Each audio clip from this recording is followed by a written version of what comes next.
ಓಂ ಶ್ರೀ ಮಹಾಗಣಾಧಿಪತಿಯೇ ನಮಃ. ಓಂ ಶ್ರೀ ಮಾತ್ರೇ ನಮಃ.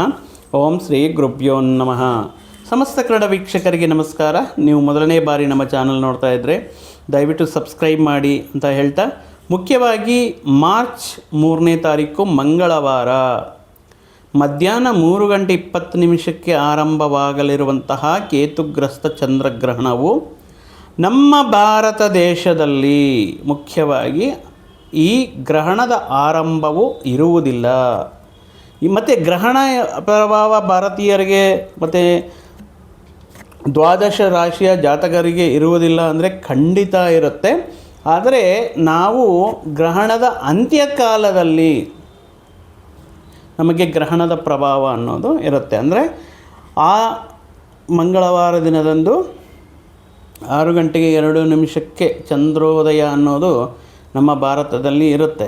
ಅಂದರೆ ಇದು ಗ್ರಸ್ತೋದಯ ಚಂದ್ರಗ್ರಹಣ. ಅಂದರೆ ಆಲ್ರೆಡಿ ಗ್ರಹಣದಿಂದ ತುಂಬಿರುವಂತಹ ಚಂದ್ರನು ನಮಗೆ ಇಲ್ಲಿ ಉದಯ ಆಗ್ತಾ ಇದ್ದಾರೆ. ಸೊ ಆದ್ದರಿಂದ ಗ್ರಸ್ತೋದಯ ಚಂದ್ರಗ್ರಹಣ ಅನ್ನೋದು ಮುಖ್ಯವಾಗಿ ಸಿಂಹರಾಶಿಯ ಪೂರ್ವ ಫಲ್ಗುಣಿ ನಕ್ಷತ್ರದ ಅಂದರೆ ಪುಬ್ಬ ನಕ್ಷತ್ರದ 2ನೇ ಪಾದದಲ್ಲಿ ಈ ಗ್ರಹಣ ನಿರ್ಮಾಣ ಆಗ್ತಾ ಇರೋದರಿಂದ ಸಿಂಹರಾಶಿಯ ಎಲ್ಲ ನಕ್ಷತ್ರದವರು ದಯವಿಟ್ಟು ನೀವು ಈ ಗ್ರಹಣವನ್ನು ನೋಡದೇ ಇರುವುದು ಅಥವಾ ಈ ಗ್ರಹಣದ ಈ ಕೆಲವೊಂದು ಆಹಾರ ನಿಯಮಗಳನ್ನು ಪಾಲಿಸುವುದು, ಗ್ರಹಣ ಸಮಯದಂದು ನಿಮ್ಮ ಇಷ್ಟ ದೈವ ಅಥವಾ ನವಗ್ರಹ ಧ್ಯಾನಾದಿ ಜಪ ತಪಗಳನ್ನು ಮಾಡುವುದು ಇತ್ಯಾದಿ ವಿಷಯಗಳ ಮುಖಾಂತರ ದೈವಾನುಗ್ರಹ, ನೀವು ಮಾಡುವಂತಹ ಮಂತ್ರೋಪಾಸನೆ, ದೈವೋಪಾಸನೆ, ಅನುಷ್ಠಾನ ಇತ್ಯಾದಿ ವಿಷಯಗಳಿಂದ ಈ ಗ್ರಹಣದ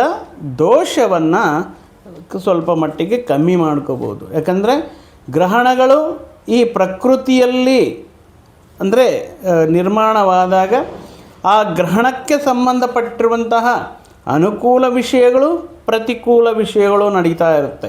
ಪ್ರತಿಕೂಲ ವಿಷಯಗಳಂತ ಬಂದಾಗ ಈ ಗ್ರಹಣ ನೋಡಿದ್ದೀರಲ್ವ, ಆಲ್ರೆಡಿ ಈ ಜಿಯೋಪಾಲಿಟಿಕ್ಸ್ ಜಗತ್ಯಾದ್ಯಂತ ಈ ಕೆಲವೊಂದು ವಿಷಯಗಳಲ್ಲಿ ಕೆಲವೊಂದು ದೇಶಗಳ ಮಧ್ಯೆ, ರಾಜ್ಯಗಳ ಮಧ್ಯೆ ಆಲ್ರೆಡಿ ಒಂದು ಈ ವಾರ್ ಅನ್ನೋದು ಸ್ಟಾರ್ಟ್ ಆಗಿರ್ಬೋದು, ಸರಣಿ ವಾಹನ ಅಪಘಾತಗಳಂತ ಹೇಳಬಹುದು, ಅಥವಾ ಈ ಕೆಲವೊಂದು ಪ್ರಕೃತಿಗೆ ಸಂಬಂಧಪಟ್ಟಿರುವಂಥ ಕೆಲವೊಂದು ವಿಷಯಗಳಲ್ಲಿ ಅನಾಹುತಗಳನ್ನು ಕಂಡುಬರೋದು ಅನ್ನೋದು ಹೇಳಬಹುದು.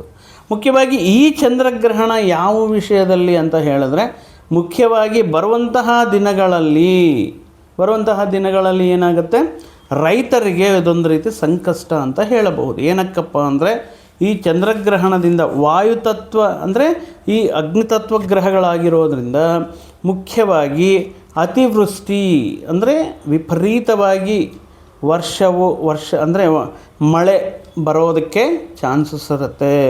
ವಿಪರೀತವಾಗಿರುವಂತಹ ಮಳೆ, ವಿಪರೀತವಾಗಿರುವಂತಹ ಗಾಳಿ. ಯಾಕಂದರೆ ತುಂಬ ಜನ ಮಾವಿನ ರೈತರು ನೋಡ್ತಾ ಇರ್ತಾರೆ. ಈ ಮಾವಿನ ರೈತರು ತಮ್ಮ ಬೆಳೆಯನ್ನು ಕಾಪಾಡ್ಕೋಬೇಕು ಅಂದರೆ ಇಂದಿನ ದಿನಗಳಲ್ಲಿ ಯಾವತ್ತೂ ಇಲ್ಲ, ಅಷ್ಟು ಅದ್ಭುತವಾದ ರೀತಿಯಲ್ಲಿ ಈ ವರ್ಷ ಒಳ್ಳೆ ಹೂವಿನಿಂದ ಅದ್ಭುತ ರೀತಿಯಲ್ಲಿ ಬೆಳೆ ಎಕ್ಸ್ಪೆಕ್ಟ್ ಮಾಡ್ತಾ ಇದ್ದಾರೆ ಮಾವಿನ ರೈತರು. ಮತ್ತು ಇಂತಹ ಸಂದರ್ಭದಲ್ಲಿ ಈ ಗಾಳಿಯಿಂದ ಆಗಿರ್ಬೋದು, ಮಳೆಯಿಂದ ಆಗಿರಬಹುದು, ಈ ಕೈಗೆ ಬರೋಕ್ಕೆ ಮುಂಚೆನೇ ಈ ಬೆಳೆ ನಷ್ಟ ಆಗೋದಕ್ಕೆ ಚಾನ್ಸಸ್ ಇರುತ್ತೆ, ಸಸ್ಯ ನಷ್ಟ ಆಗೋದಕ್ಕೆ ಚಾನ್ಸಸ್ ಇರುತ್ತೆ. ಸೊ ಆದ್ದರಿಂದ ಈ ರೈತರು ತಮ್ಮ ಬೆಳೆಯನ್ನು ಕಾಪಾಡ್ಕೋಬೇಕಾಗಿರುತ್ತೆ. ಇನ್ನು ದ್ವಾದಶ ರಾಶಿಗಳಿಂದ ನೋಡಿದ್ರೆ ಮುಖ್ಯವಾಗಿ ತುಲಾ ರಾಶಿಯವರಿಗೆ ಈ ಗ್ರಹಣ ಅನುಕೂಲವಾ ಪ್ರತಿಕೂಲವಾ ಅಂತ ಹೇಳುವುದಾದರೆ ಅದ್ಭುತ ರೀತಿಯಲ್ಲಿ ಅನುಕೂಲ ಫಲಗಳನ್ನು ಪಡಿತಾ ಇದೆ. ಅದೇಗೆ ತುಲಾರಾಶಿಯವರಿಗೆ ಪಂಚಮಗ್ರಹ ಸ್ಥಾನದಲ್ಲಿ ಸುಮಾರಾಗಿ 4ರಿಂದ 5 ಗ್ರಹಗಳು ತುಂಬ ಆತಂಕ ಉಂಟು ಮಾಡ್ತಾ ಇದೆಯಲ್ವಾ ಅಂತ ಹೇಳುವುದಾದರೆ, ಆದರೆ ಈಗ ಈ ಗ್ರಹಣ ಚಂದ್ರಗ್ರಹಣ ಅನ್ನೋದು ಲಾಭ ಸ್ಥಾನದಲ್ಲಿ, ಏಕಾದಶ ಸ್ಥಾನ ಅಂತ ಹೇಳ್ತೇವೆ, ಈ ಲಾಭಗಳನ್ನು ಕೊಡುವಂತಹ ಸ್ಥಾನ ಅಂತ ಹೇಳ್ತೀವಿ. ಅಲ್ಲಿ ಚಂದ್ರ ಮತ್ತು ಕೇತುವಿನ ಯುತಿ ಅನ್ನೋದು ಒಂದು ರೀತಿ ಅದ್ಭುತ ರೀತಿಯಲ್ಲಿ ರಾಜಯೋಗವನ್ನು ತುಲಾರಾಶಿಯವರಿಗೆ ನೀಡ್ತಾ ಇದೆ. ಪಂಚಮದಲ್ಲಿರುವಂತಹ ಗ್ರಹಗಳು ಕೆಲವೊಂದು ವಿಷಯಗಳಲ್ಲಿ ಆತಂಕಗಳನ್ನು ಸೃಷ್ಟಿ ಮಾಡಿದ್ರೂ ಕೂಡ ಏಕಾದಶ ಭಾವದಲ್ಲಿ ಈ ಗ್ರಹಣ ನಿರ್ಮಾಣ ಆಗೋದನ್ನೋದು ಒಂದು ಅದ್ಭುತ ರೀತಿಯಲ್ಲಿ ಯಶಸ್ಸನ್ನು ಕಾಣುವುದಕ್ಕೆ, ಲಾಭಗಳನ್ನು ಪಡೆಯೋದಕ್ಕೆ ಈ ಮನಸ್ಸೌಖ್ಯ ಅಂತ ಹೇಳ್ತಾರೆ. ಅಂದರೆ ಸಂತೋಷದಿಂದ ತುಂಬಿರುವಂತಹ ಮನಸ್ಥಿತಿ, ಆನಂದದಿಂದ ತುಂಬಿರುವಂತಹ ಮನಸ್ಥಿತಿ ಯಾವ ಸಂದರ್ಭದಲ್ಲಿ ಬರುತ್ತೆ? ಮನಸ್ಸಿನಲ್ಲಿ ಯಾವುದೇ ಚಿಂತೆ, ಯಾವುದೇ ಆಲೋಚನೆ, ಯಾವುದೇ ಬಾಧೆ, ಸಂಕಷ್ಟ ಇತ್ಯಾದಿಗಳು ಇರದಿರುವಂತಹ ಸಂದರ್ಭಗಳಲ್ಲಿ ಈ ಮನಸ್ಸೌಖ್ಯ, ಮನಃಶಾಂತಿ ಅನ್ನೋದು ಈ ತುಲಾರಾಶಿಯವರು ಸದಾ ಆನಂದವು, ಸದಾ ಸಂತೋಷವಿನಿಂದ ತುಂಬಿರುವಂತಹ ಕಾಲ ಅಂತ ಹೇಳಬಹುದು. ಇನ್ನು ಇಷ್ಟಗೃಹ ಅಂದರೆ ತಾವಿರುವಂತಹ ಒಂದು ಅದ್ಭುತ ರೀತಿಯಲ್ಲಿ ದೊಡ್ಡ ವಿಲಾಸವಾಗಿರುವಂತಹ ಭವನಗಳಲ್ಲಿ ವಾಸ ಮಾಡುವಂಥ ರೆಸಾರ್ಟ್ಸ್ ಆಗಿರ್ಬೋದು, ದೊಡ್ಡ ಹೋಟೆಲ್ಸ್ ಆಗಿರ್ಬೋದು, ಸಣ್ಣ ಭೋಜನವನ್ನು ಸವಿಯುವಂತಹ ಸಮಯ, ಆ ರೀತಿ ಯೋಗ ಅದೃಷ್ಟ ಅನ್ನೋದು ಈ ತುಲಾರಾಶಿಯವರಿಗೆ ಆಗಿರುತ್ತೆ. ಅದೇ ರೀತಿ ಅನ್ಎಕ್ಸ್ಪೆಕ್ಟೆಡ್ ಆಗಿ ಪ್ರಯತ್ನ ಮಾಡದೇ ಇದ್ದರೂ ಕೂಡ ಇವರಿಗೆ ಅನೇಕ ವಿಧವಾದ ಅವಕಾಶಗಳ ಸುರಿಮಳೆ ಅನ್ನೋದು ಇವರಿಗೆ ಬರ್ತಾ ಇರುತ್ತೆ. ಅದು ವ್ಯಾಪಾರ, ವಿದ್ಯಾ, ಉದ್ಯೋಗ, ವಾಣಿಜ್ಯ, ಆರ್ಥಿಕ, ವಿವಾಹಕ್ಕೆ ಸಂಬಂಧಪಟ್ಟಿರುವಂಥದ್ದು, ಸಂತಾನಕ್ಕೆ ಸಂಬಂಧಪಟ್ಟಿರುವಂಥದ್ದು, ಅನೇಕ ವಿಧವಾಗಿರುವಂತಹ ಮನಸ್ಸಿಗೆ ಆನಂದವನ್ನು ಉಂಟು ಮಾಡುವಂತಹ ವಿಷಯಗಳು ಇವರ ಜೀವನದಲ್ಲಿ ನಡೆಯೋದಕ್ಕೆ ಈ ಲಾಭಸ್ಥಾನದಲ್ಲಿರುವಂತಹ ನಡೆಯುವಂತಹ ಈ ಗ್ರಹಣವು ತುಂಬ ಅನುಕೂಲವಾಗಿರುತ್ತೆ.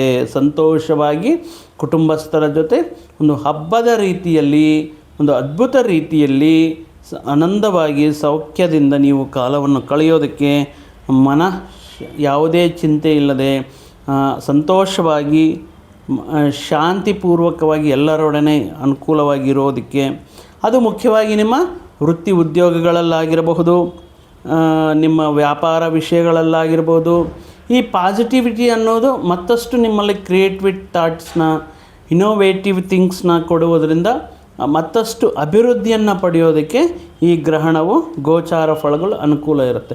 ಮತ್ತು ಎಲ್ಲರಿಗೂ ಇದೇ ರೀತಿ ಅನುಕೂಲ ಫಲಗಳು ಇರುತ್ತೆ ಅನ್ನೋದಾದರೆ ದಯವಿಟ್ಟು ಒಮ್ಮೆ ನಿಮ್ಮ ಜಾತಕದಲ್ಲಿ ಕೂಡ, ಈ ಜಾತಕದ ಮುಖಾಂತರ ಕೂಡ ಇರುವಂತಹ ಗ್ರಹಗಳ ಸ್ಥಿತಿ, ಈಗ ದಶೆ ಅಂತರ್ದಶೆ, ಗ್ರಹಗಳ ಸ್ಥಾನಮಾನ, ಈ ವಿಷಯಗಳ ಮೇಲೆ ಮತ್ತಷ್ಟು ಅನುಕೂಲ ಫಲಗಳಿರುತ್ತೆ. ಬಟ್ ಉಳಿದವರಿಗೆ ಕೆಲವೊಂದು ವಿಷಯಗಳಲ್ಲಿ ಅನುಕೂಲತೆ, ಕೆಲವೊಂದು ವಿಷಯಗಳಲ್ಲಿ ಪ್ರತಿಕೂಲತೆ ಇರುತ್ತೆ. ಅಂದರೆ ಈಗ ನಡೀತಾ ಇರುವಂತಹ ದಶೆ ಅಂತರ್ದಶೆ, ಗೋಚಾರ ಫಲಗಳು, ನೀವು ಒಮ್ಮೆ ನಿಮ್ಮ ವೈಯಕ್ತಿಕ ಜಾತಕವನ್ನು ಪರಿಶೀಲನೆ ಮಾಡಿದರೆ ಈ ಗ್ರಹಣ ಪ್ರಭಾವ ಮತ್ತಷ್ಟು ಅವಕಾಶಗಳು ಕೊಡುತ್ತಾ, ಅಲ್ಲಿ ಕೇತುವಿನ ಸ್ಥಾನ ಏನು, ಚಂದ್ರನ ಸ್ಥಾನ ಏನು ಇತ್ಯಾದಿ ವಿಷಯಗಳ ಮೇಲೆ ಮತ್ತಷ್ಟು ಅನಲೈಸ್ ಮಾಡಬಹುದು. ಅಂದರೆ ಈ ಸಂದರ್ಭದಲ್ಲಿ ಯಾವುದೇ ಭಯ ಇರಲ್ಲ, ಸಂಕೋಚ ಇರಲ್ಲ.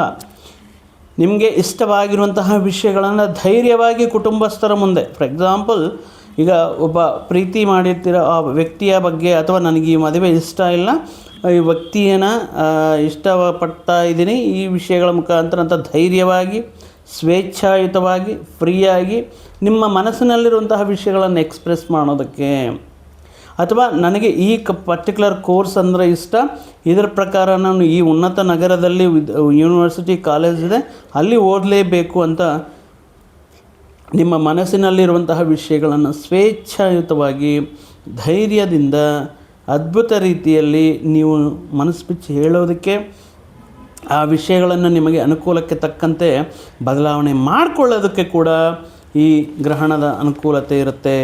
ನೀವು ವೃತ್ತಿ, ವ್ಯವಹಾರ, ವ್ಯಾಪಾರ ಸ್ಥಳಗಳಲ್ಲಿಯೂ ನೀವು ನೀವು ಆಡಿದ್ದೇ ಆಟ ಅನ್ನೋ ರೀತಿಯಲ್ಲಿ ನೀವು ಮಾಡುವಂತಹ ಪ್ರತಿಯೊಂದು ವಿಷಯಕ್ಕೆ, ನೀವು ಯೋಚನೆ ಮಾಡುವಂತಹ ಪ್ರತಿಯೊಂದು ಅದ್ಭುತ ರೀತಿಯಲ್ಲಿ ತಗೊಳ್ಳುವಂತಹ ನಿರ್ಧಾರಕ್ಕೆ ಉತ್ತಮ ಅಧಿಕಾರಿಗಳ ಮನ್ನಣೆ ಅನ್ನೋದು ಸಿಗೋದಕ್ಕೆ ಚಾನ್ಸಸ್ ಇರುತ್ತೆ.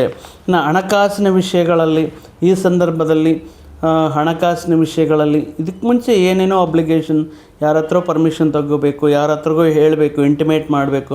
ಬಟ್ ನೀವು ನಿಮ್ಮ ಮನಸ್ಸಿಗೆ ಇಷ್ಟ ಬಂದಿನ ರೀತಿಯಲ್ಲಿ ಅದು ಖರ್ಚು ಮಾಡುವುದಕ್ಕೆ, ನಿಮ್ಮ ಇಷ್ಟಪಟ್ಟಿರುವಂತಹ ವಸ್ತುಗಳನ್ನು ಪಡೆಯೋದಕ್ಕೆ, ಕೊಂಡ್ಕೊಳ್ಳೋದಕ್ಕೆ, ಅದನ್ನು ನಿಮ್ಮದಾಗಿಸಿಕೊಳ್ಳೋದಕ್ಕೆ ಇದೊಂದು ರೀತಿ ಅದ್ಭುತವಾಗಿರುವಂತಹ ಅವಕಾಶ, ಸಮಯ ಅಂತ ಹೇಳಬಹುದು.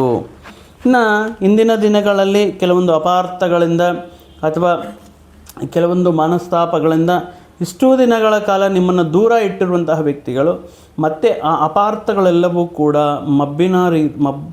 ಈ ಮಬ್ಬುಗಳ ರೀತಿಯಲ್ಲಿ ಈ ಕೆಲವೊಂದು ಮೋಡಗಳ ಯಾವ ರೀತಿ ಎಲ್ಲ ಕೂಡ ಕ್ಲಿಯರ್ ಆಗುತ್ತೋ ಆ ರೀತಿ ಈ ಅಪಾರ್ಥಗಳೆಲ್ಲವೂ ಕೂಡ ಮಾಯವಾಗಿ ಅಗೇನ್ ಅವರ ಜೊತೆ ನೀವು ನಿಮ್ಮ ಬಾಂಧವ್ಯವನ್ನು ಅದನ್ನು ಕಂಟಿನ್ಯೂ ಮಾಡೋದಕ್ಕೆ ಅನುಕೂಲವಾಗಿರುತ್ತೆ. ನಿಮಗೆ ಮತ್ತೆ ಆ ಶತ್ರುಗಳಾಗಿ ನಿಮ್ಮನ್ನು ನೋಡ್ತಾ ಇರ್ತಾರೆ ಅಥವಾ ನಿಮ್ಮನ್ನು ಮತ್ತೊಂದು ದೃಷ್ಟಿಯಲ್ಲಿ ನೋಡ್ತಾ ಇರ್ತಾರೆ. ಬಟ್ ಅಂತಹ ವ್ಯಕ್ತಿಗಳು ನಿಮ್ಮಲ್ಲಿರುವಂತಹ ಒಳ್ಳೆಯತನಕ್ಕೆ, ನಿಮ್ಮಲ್ಲಿರುವಂತಹ ಒಂದು ಒಳ್ಳೆಯ ಗುಣಗಳನ್ನು ಅಥವಾ ಆ ವಿಷಯಗಳ ಮುಖಾಂತರ ಮತ್ತೆ ನಿಮ್ಮ ಜೊತೆ ಸ್ನೇಹ ಪ್ರೀತಿ ವಿಷಯಗಳನ್ನು ಮುಂದುವರಿಸೋದಕ್ಕೆ ಅನುಕೂಲ ಇರುತ್ತೆ.